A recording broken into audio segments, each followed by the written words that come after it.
ಸುಹಾಸಿನಿ ಕಾರ್ಯಕ್ರಮಕ್ಕೆ ಮತ್ತೊಮ್ಮೆ ಸ್ವಾಗತ ವೀಕ್ಷಕರೇ. ಮಧ್ಯಮ ವಯಸ್ಕ ಮಹಿಳೆಯರಲ್ಲಿ ಕಾಡುವಂತಹ ಕೀಳಿರಿಮೆಯನ್ನು ತೊಡೆದುಹಾಕುವ ಪ್ರಯತ್ನ ಸುಹಾಸಿನಿ ನಡೆಸ್ತಾ ಇದೆ.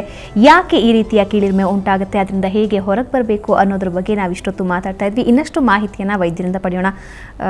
ಡಾಕ್ಟರ್, ಈಗಾಗಲೇ ಹೇಳ್ತಾ ಇದ್ರಿ, ಅಂದರೆ ಈ ರೀತಿಯ ಕೀಳಿರಿಮೆ ಬರೋದು ಸಹಜ, ಅದನ್ನು ಯಾವ ರೀತಿ ಆಚೆ ತಂದ್ಕೋಬೇಕು. ಆದರೆ ಈ ರೀತಿ ಕೀಳಿರಿಮೆ ಬಂದಾಗ ನಾನು ಈಗಾಗಲೇ ಹೇಳಿದ ಹಾಗೆ ಮೊದಲಿಗೆ ಎಲ್ಲರೂ ಮೊರೆ ಹೋಗೋದು ಪ್ಲಾಸ್ಟಿಕ್ ಸರ್ಜರಿಗೆ. ಹೌದು. ಆದರೆ ಈ ಪ್ಲಾಸ್ಟಿಕ್ ಸರ್ಜರಿ ಮಾಡಿಸ್ಕೊಳ್ಳೋ ಅವಶ್ಯಕತೆ ಯಾರಿಗಿರುತ್ತೆ, ಮತ್ತು ಇದು ಮಾಡಿಸ್ಕೊಳ್ಳೋದ್ರಿಂದ ನಿಜವಾಗಿಯೂ ಸೌಂದರ್ಯ ಬರುತ್ತಾ?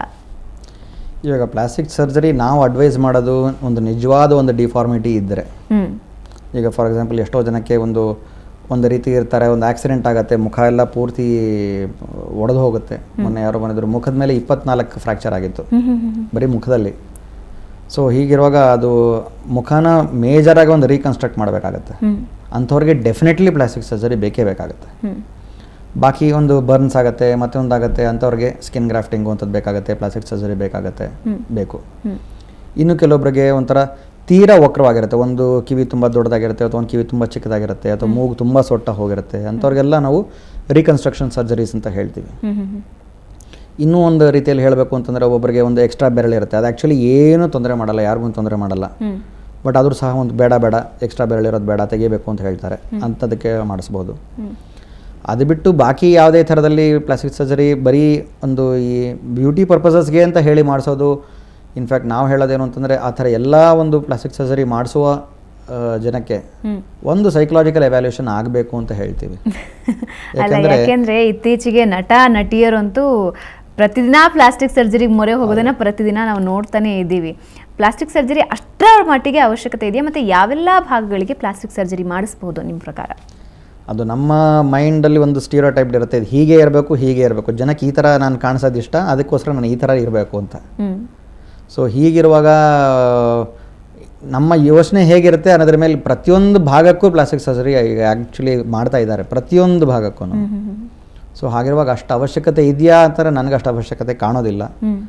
ಬಟ್ ಎಲ್ಲರೂ ಹೇಳೋದು ಹೇಗೆ ಅಂತಂದರೆ, ಎಲ್ರಿಗೂ ನನ್ನ ನೋಡೋದಕ್ಕೆ ಇಷ್ಟ, ಅದಕ್ಕೆ ನಾನು ಮಾಡಿಸ್ತೀನಿ ಅಂತ ನಟ ನಟಿಯರು ಹೇಳ್ತಾರೆ.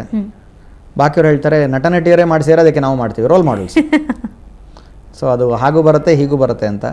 ಬಟ್ ಯಾರನ್ನೇ ಆಗಲಿ ಸ್ವಲ್ಪ ಅದನ್ನು ಒಂದು ಸ್ವಲ್ಪ ಚಾತುರ್ಯತೆ ಇಟ್ಕೊಂಡು, ನನಗಿದ್ರ ಅವಶ್ಯಕತೆ ಇಲ್ಲ, ನಾನು ಇರೋದು ಹೀಗೆ, ಭಗವಂತ ಹೀಗೆ ನನ್ನ ಸೃಷ್ಟಿ ಮಾಡಿದ್ದಾನೆ, ನಾನು ಹೀಗೆ ಇರೋ ಥರದಲ್ಲಿ ನಾನು ಚೆನ್ನಾಗಿದ್ದೀನಿ ಅಂತ ಒಂದು ಕಂಫರ್ಟ್ ಲೆವೆಲ್ ತೊಗೊಂಡ್ರೆ, ಐ ಥಿಂಕ್ ಅದೊಂದು ಸ್ಮಾಲ್ ಬಿಗಿನಿಂಗ್ ಆಗುತ್ತೆ. ಈಗ ಒಬ್ಬರ ಕಾನ್ಫಿಡೆನ್ಸ್ ಲೆವೆಲ್ ಇವಾಗ ಮೊದಲಿಂದಾನು ಅನ್ಕೊಂಡ್ಬಿಟ್ಟಿರ್ತಾರೆ, ನಾನು ಸುಂದರವಾಗಿಲ್ಲ ಅಂತಾನೆ ಅವರ ಜೀವನದ ಆರಂಭನೇ ಆ ರೀತಿ ಮಾಡಿಬಿಟ್ಟಿರ್ತಾರೆ. ಅಂಥವರಿಗೆ ನೀವೇನು ಹೇಳ್ತೀರಾ? ಅಂದರೆ ಅವರ ಆತ್ಮವಿಶ್ವಾಸವನ್ನು ಯಾವ ರೀತಿ ಬೆಳೆಸ್ಕೋಬಹುದು ಅಂತ ಹೇಳ್ತೀರಾ? ಇವತ್ತು ನೀವೀಗಾಗಲೇ ಹೇಳಿದ್ರಿ, ಬ್ಯೂಟಿ ಪ್ರಾಡಕ್ಟ್ಗಳು ದಿನಕ್ಕೆ 10ರಂತೆ ಬರ್ತಾ ಇವೆ, ಅದು ಚೆನ್ನಾಗಿಲ್ಲ ಇದು ಚೆನ್ನಾಗಿಲ್ಲ ಅಂತ ನೋಡಿದಾಗ ಪ್ರತಿಯೊಬ್ಬರಿಗೂ ಅನ್ಸುತ್ತೆ ನನ್ನ ಮುಖದಲ್ಲಿ ಏನೋ ಒಂದು ಲೋಪ ಇದೆ ಅಂತ. ಎಲ್ಲೋ ಒಂದು ಕಡೆ ಕಾನ್ಫಿಡೆನ್ಸ್ ಲೆವೆಲ್ ಇಳಿತಾನೆ ಹೋಗುತ್ತೆ. ಅಂಥವರ ಆತ್ಮವಿಶ್ವಾಸವನ್ನು ಬೆಳೆಸ್ಕೋಬೇಕಾದ್ರೆ ಏನು ಮಾಡಬೇಕು ಅಂತೀರಾ?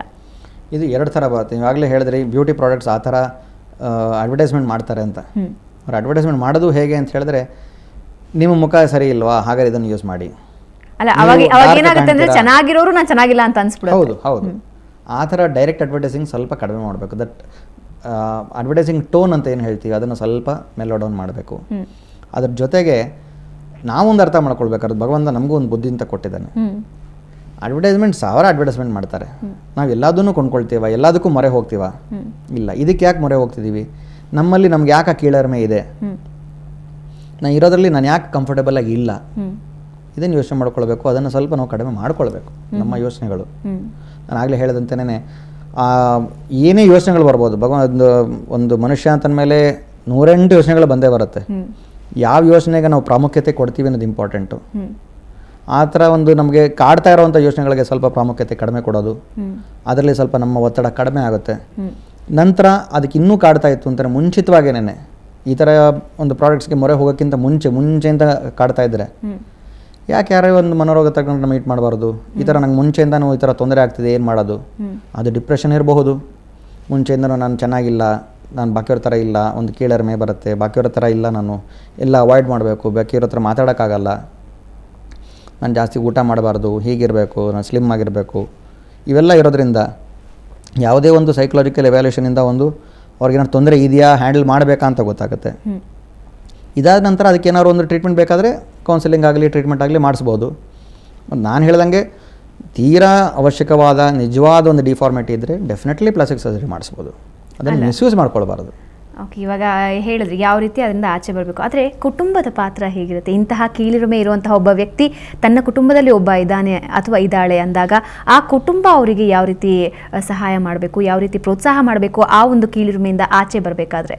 ಈ ಎಲ್ಲ ಈ ಥರ ಕೀಳರಿಮೆಗೆ ಒಂದು ಮೇನ್ ಕಾರಣ ಏನು ಅಂದರೆ ಸೋಷಿಯಲ್ ಸಪೋರ್ಟ್.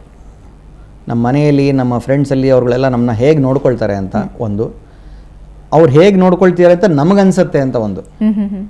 ಎಲ್ಲ ಫ್ರೆಂಡ್ಸ್ ಇದ್ರೂ ಸಹ ಯಾರೋ ನನ್ನ ಅರ್ಥ ಮಾಡ್ಕೊಳ್ಳಲ್ಲ, ನಾನು ಒಂಥರ ಒಬ್ಬಂಟಿಗ ಅಂತ ನಮಗನ್ಸಿದ್ರೆ ಅವ್ರನ್ನ ಯಾರತ್ರನೂ ನಾವು ಕ್ಲೋಸ್ ಆಗೋದಿಲ್ಲ.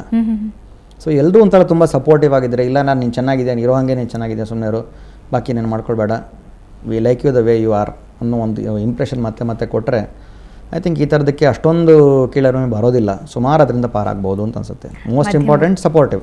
ಮಧ್ಯಮ ವಯಸ್ಸಿನ ಹೆಂಗಸರಿಗೆ ಅತಿ ದೊಡ್ಡ ಸಂದೇಶ ಅಂತ ಹೇಳ್ಬೋದು. ಸಾಕಷ್ಟು ಮಾಹಿತಿ ಕೊಟ್ಟರೆ ಇದ್ರ ಬಗ್ಗೆ. ಧನ್ಯವಾದ ಕಾರ್ತಿಕ್. ನಮಸ್ಕಾರ. ವೀಕ್ಷಕರೇ, ನೋಡಿದ್ರಲ್ಲ, ವಯಸ್ಸು ಯಾವತ್ತಿಗೂ ಮುಖ್ಯ ಅಲ್ಲ, ಅಂದ ಯಾವತ್ತಿಗೂ ಮುಖ್ಯ ಅಲ್ಲ, ಆದರೆ ನಿಮ್ಮ ಮನಸ್ಸೇನಿದೆ, ನಿಮ್ಮ ವ್ಯಕ್ತಿತ್ವ ಏನಿದೆ ಅನ್ನೋದೇ ಮುಖ್ಯ. ನೀವೇನಿದ್ದೀರಾ ಅದನ್ನು ಯಾರು ಒಪ್ಕೊಳ್ತಾರೋ ಅವರೇ ನಿಜವಾದ ಸ್ನೇಹಿತರು, ಅವರೇ ನಿಜವಾದ ಬಂಧುಗಳು. ಇದು ಇವತ್ತಿನ ಸುಹಾಸಿನಿ. ಕ್ಷಣ ಕ್ಷಣದ ಸುದ್ದಿಗಾಗಿ ನೋಡ್ತಾ ಇರಿ ಸುವರ್ಣ ಸುದ್ದಿವಾಹಿನಿ.